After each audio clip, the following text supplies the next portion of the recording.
নমস্কার বন্ধুরা, শুভলয় রান্নাঘরে আপনাদের স্বাগত। আজকে বানাবো আমি গুজিয়া, সুজির গুজিয়া বানাবো। ওতে দেবো আমি এই যে মাওয়া মানে ওই যে খোয়া ক্ষীর, আর শুকনো নারকেল, সুজি, কিছুটা কাজু বাদাম, আর ময়দাটা মাখবো আমি ঘি দিয়ে, আর অল্প এলাচ গুঁড়ো। এলাচটাকে আমি গুঁড়ো করে নিচ্ছি। আমি 300 গ্রামের মতন ময়দা নিয়েছি, দিয়ে দেবো 4 টেবিল চামচ ঘি। ভালো করে ময়াম দেবো। অল্প অল্প জল দিয়ে ময়দাটাকে মাখবো। আমার বেশি জল লাগবে না, তাও আমি 1 কাপ নিয়েছি।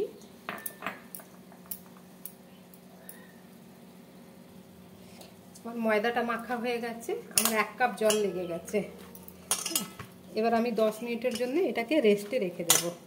এইভাবে 10 মিনিট রেখে দেব।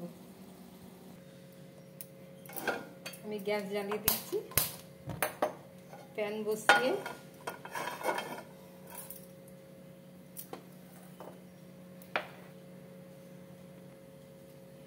প্রথমে ঘি দেব।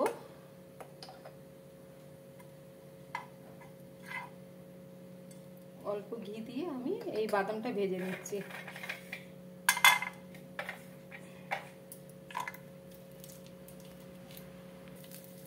আমার বাদামটা ভাজা হয়ে গেছে, এবার আমি বাদামটাকে বের করে নেব।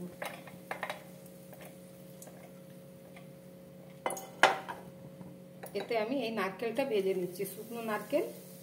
আমি নারকেলটা ভেজে নেব। আমার নারকেলটা ভাজা হয়ে গেছে, এবার আমি নারকেলটা নামিয়ে নিচ্ছি। এবার আমি এই সুজিটা ভেজে নেব।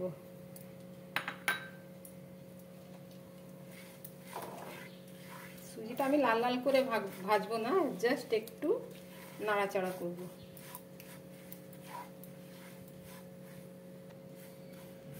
আমার সুজিটা ভাজা ভাজা হয়ে গেছে, এবার আমি সুজিটা নামিয়ে নেব। এতেই আমি এই খোয়া ক্ষীরটা ভেজে নেব হালকা।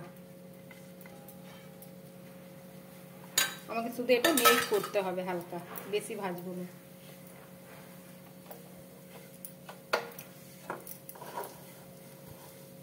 হয়ে গেছে।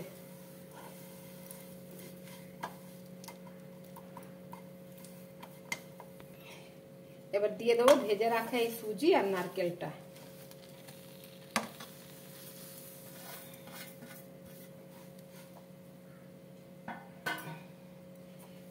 দিয়ে একটু নাড়াচাড়া করব।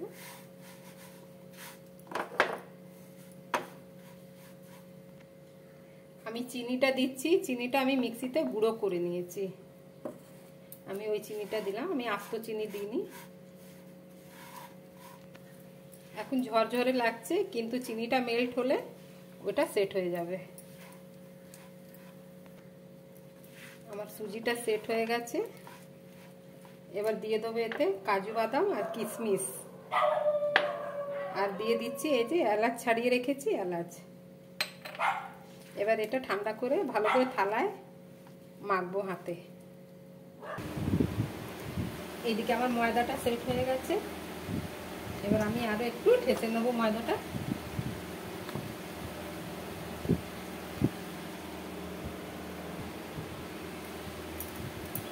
আমি এইভাবে লম্বা করে সাইজ করে কেটে নেবো ছুরি দিয়ে।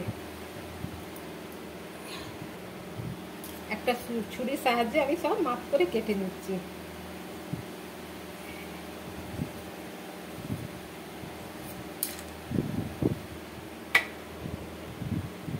আগে আমি এই লেচিগুলোকে বেলে বলে আগে রেখে নেবো, তারপরে আমি পুর ভরবো।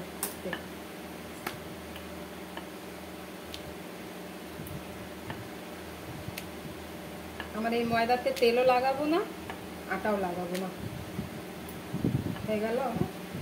এইভাবে আমি সব লেচিগুলোকে আমি বেলে নিচ্ছি।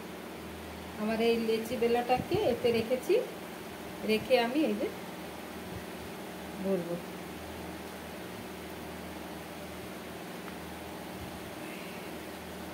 বাড়তি যেগুলো আছে এগুলো বাদ দিয়ে দেবো।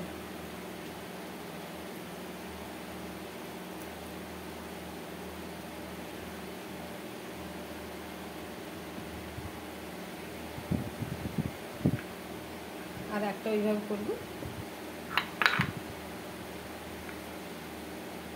দিলাম, দিয়ে অল্প জল লাগাবো।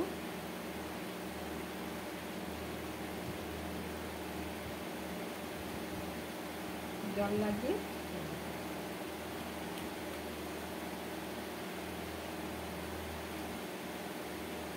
আমি সব কটা ওরমই করে নেব।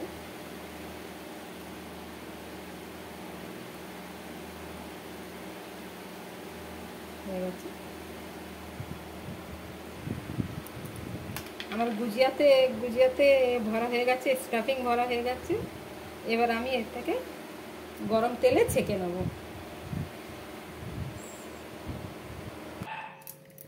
তেল গরম হয়ে গেছে কড়াতে, এবার আমি একটা একটা করে গুজিয়াটা ভেজে নেব। একটু গ্যাসটা কমিয়েই ভাজবো, চুলার আঁচটা আমার কম আছে।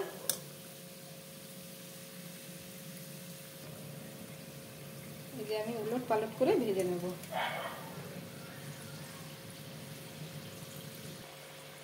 আমার এই গুজিয়াটা ভাজা হয়ে গেছে, কি সুন্দর ফোলা ফোলা লাগছে।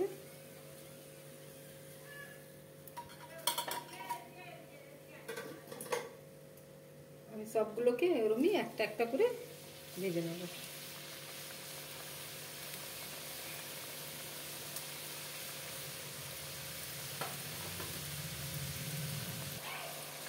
কি সুন্দর সব ফুলে উঠেছে, ভাল লাগছে দেখতে।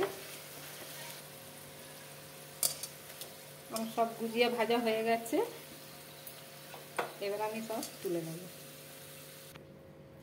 বন্ধুরা, আমার গুজিয়া রেডি হয়ে গেছে সুজির, খুব সুন্দর হয়েছে।